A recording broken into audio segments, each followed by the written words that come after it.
কেমন আছো বন্ধুরা? আমি সজল। আমি ছোটখাটো একজন জার্নালিস্ট, তবে ভূতের বিষয়ে রিসার্চ করতে একটু বেশি আগ্রহী। তাই আমি অনেকবার অনেক জায়গায় গিয়েছি ভূত দেখতে। তবে আমি ভীমগঞ্জে একটা বিশাল অভিজ্ঞতার শিকার হয়েছি। আসলে আমার সাথে ওইখানে যা ঘটেছিল, এখন আমি তা তোমাদের সঙ্গে শেয়ার করব। চলো বন্ধুরা। সেদিন আমি শহর থেকে ভীমগঞ্জের উদ্দেশ্যে রওনা দেওয়ার সময়, আরে, এই গাড়িটা আসবে কখন? আমাকে তো আবার ভীমগঞ্জের উদ্দেশ্যে রওনাও দিতে হবে। গাড়িটা যদি দেরি করে আসে, আমার তো ওখানে যেতে যেতে সন্ধ্যা হয়ে যাবে। তখন আমি কেমনে কি করব? এই যে গাড়ির এখনই আসার সময় হলো।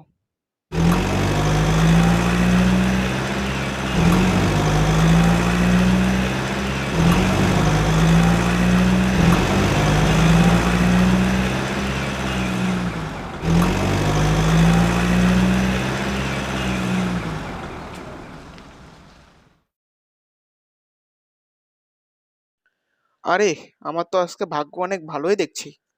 ওখানে একটা লোক বসে আছে। ওনাকে গিয়ে জিজ্ঞেস করলেই তো উনি বলে দেবে হোটেল কোথায় আছে। দেখে তো মনে হচ্ছে উনি এখানকার স্থানীয়। যাই, ওনাকে জিজ্ঞাসা করি।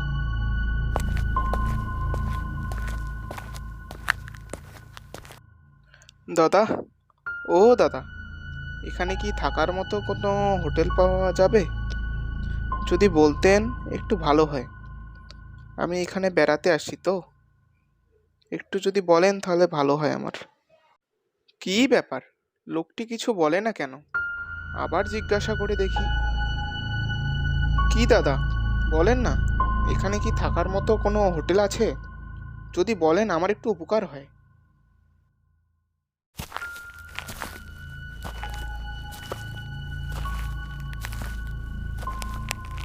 যাহ বাবা, চলে গেল। আমি লোকটিকে কী বা জিজ্ঞেস করলাম? লোকটি হয়তো কথা বলতে পারে না। তাছাড়াও লোকটিকে দেখে আলাদা মনে হইল। যাই হোক, আমাকে এখন নিজেই একটা হোটেল খুঁজে বের করতে হবে। যাই, একটু হেঁটে দেখি, যদি কোনো থাকার মতো কোনো হোটেল খুঁজে পাই। যাই আর দাঁড়িয়ে না থেকে। আরে, সন্ধ্যা তো হয়ে গেল, এখন পর্যন্ত কোনো রিসর্টের তো দেখা পাইলাম না।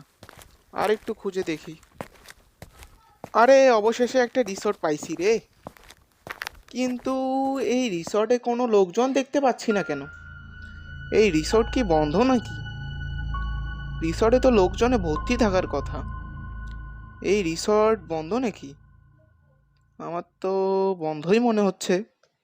কি ব্যাপার?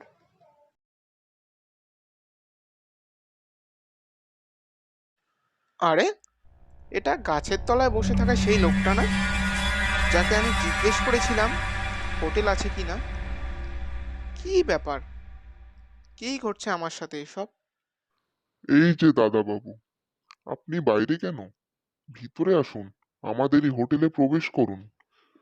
আপনাদের সেবা করাই আমাদের কাজ। দয়া করে আপনি আমাদের হোটেলের ভিতরে আসুন। চলো তাড়াতাড়ি তোমাদের হোটেলে। যাই, ভিতরেই যাই। বাইরে দাঁড়ায় থাকবো নাকি? চলো।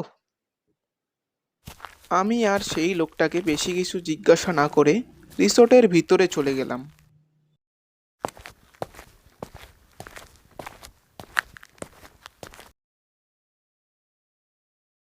বাহ, যাই হোক, অনেক খড় কাটি পরানোর পর একটা থাকার মতো জায়গা খুঁজে পেলাম। তারা যে রুমটা দিল, রুমটা মোটামুটি চলার মতো। যাই, একটু ফ্রেশ ট্রেশ হয়ে একটা লম্বা ঘুম দেব।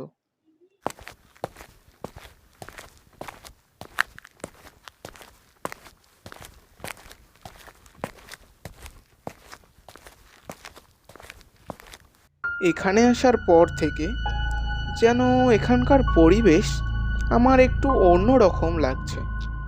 এখানকার মানুষ ও তাদের ব্যবহার একটু ভিন্ন ধরনের।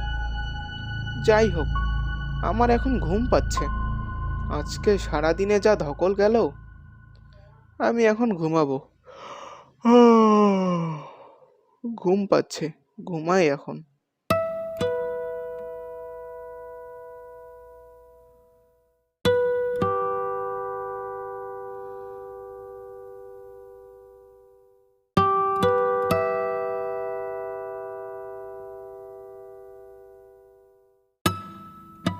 আরে, এত রাতে রিসর্টের বাইরে থেকে কান্নার ও ঠুক ঠুক শব্দ আসছে কেন?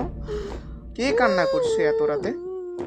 এখন তো প্রায় রাত 12:30 বাজে। একটু দেখি তো জানালা দিয়ে কে কান্না করছে।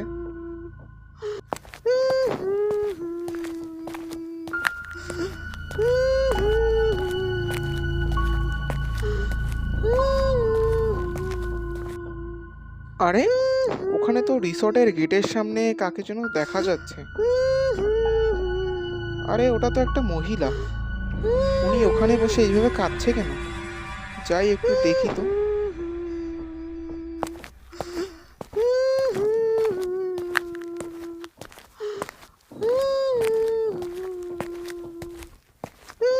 আমি বাইরে গিয়ে দেখি মহিলাটি তখনও সেখানে বসে কাঁদছে। আমি ওই সময় তাকে ধরতে যাব, হঠাৎ করে সে দাঁড়িয়ে একটা ভয়ঙ্কর হাসি দেয়, যার ফলে আমার বুক ভয়ে কেঁপে ওঠে।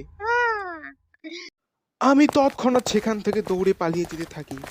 সেখান থেকে হোটেলে প্রবেশ করি। হোটেলে প্রবেশ করে আমার বুক ভয়ে ধড়ফড় করে। আমি এদিক ওদিক তাকাই যে দেখি ওই মহিলাটি আমার পিছু নিয়েছে নাকি। মহিলাটির চেহারা অনেক ভয়ঙ্কর ছিল, যা দেখে আমার বুক এখনও কাঁপছে। তাই আমি বেশি কিছু না ভেবে হোটেল থেকে দৌড়ে বের হয়ে যেতে থাকি। আমি হোটেল থেকে বের হয়ে একটা খোলা মাঠের উদ্দেশ্যে রওনা দিই, কারণ আমি হোটেলে প্রবেশ করার আগে সেই খোলা মাঠটা দেখেছিলাম। খোলা মাঠ দিয়ে দৌড়াতে দৌড়াতে দৌড়াতে আমি একটা রেল স্টেশনে পৌঁছে যাই।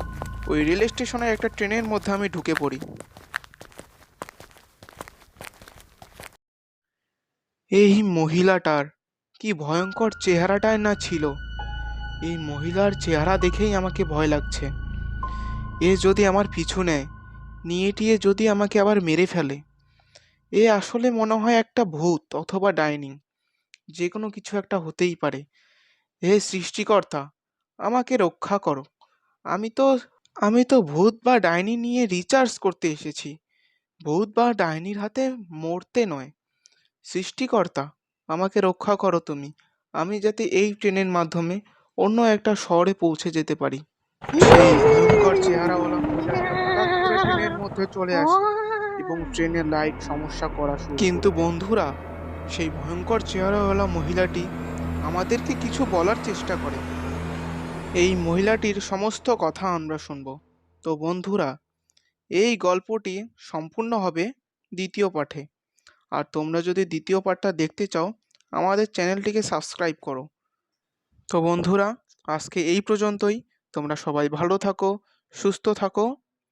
আর বন্ধুরা, এই গল্পের দ্বিতীয় পার্ট খুব শীঘ্রই আসছে।